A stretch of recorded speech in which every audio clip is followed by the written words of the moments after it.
Phone tapping దర్యాప్తులో సంచలన విషయాలు బయటపడుతున్నాయన్నారు బీజేపీ ఎంపీ లక్ష్మణ్. ట్యాపింగ్ కేసులో రోజుకో సంచలనాత్మక విషయాలు బయటపడుతుంటే కాంగ్రెస్ ప్రభుత్వం ఎందుకు చర్యలు తీసుకోవడం లేదని ప్రశ్నించారు. ఫోన్ ట్యాపింగ్ బాధితుడిగా ఉన్న రేవంత్ రెడ్డి ఎందుకు మౌనంగా ఉన్నారో చెప్పాలన్నారు. రేవంత్ రెడ్డిపై ఢిల్లీ పెద్దల ఒత్తిడి లేదంటే వెంటనే ఫోన్ ట్యాపింగ్ సూత్రధారులు పాత్రధారులపై చర్యలు తీసుకోవాలన్నారు. లేకపోతే ఫోన్ ట్యాపింగ్ పై సిబిఐ విచారణ జరిపించి న్యాయం జరిపించాలన్నారు. మరోవైపు అందశ్రీ రాసిన పాటను స్వాగతిస్తున్నామని చెప్పారు. అందశ్రీ పాట విషయంలో తమకు ఎలాంటి ఇబ్బంది లేదన్నారు లక్ష్మణ్. దర్యాప్తులో అనేక సంచలనాత్మకమైనటువంటి విషయాలు బయటపడుతూ ఉన్నాయి. పోలీస్ అధికారులు వాంగ్మూలంలో బయట పెడతా ఉంటే ఆ రకంగా మరి ఆనాడు ఈ ప్రజాస్వామ్యంలో ఒక మాఫియా రాజ్యాన్ని నడిపించి ఏ రకమైనటువంటి ఘాతుకాలకు పాల్పడ్డారు.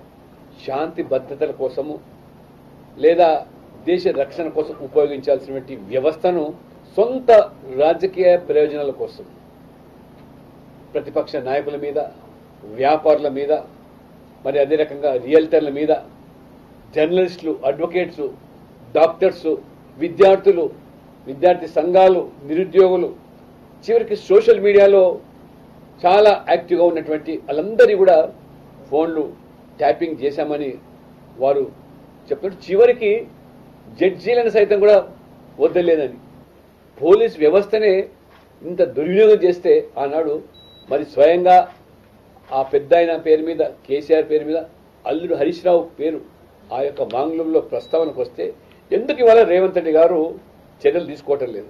ఈ ఫామ్ హౌస్ ఎమ్మెల్యేల కొనుగోలు ఎపిసోడ్ అంతా కూడా మేము మొదటి నుంచి ఇది డ్రామా. ఇది ఆ రోజు తన బిడ్డ కవిత ఏదైతే ఈ యొక్క మద్యం కుంభకోణంలో కూరుకుపోయిందో ఆ మద్యం కుంభకోణం నుంచి తప్పించడానికి చేసిన ప్రయత్నమే ఈ ఫోన్ ట్యాపింగ్.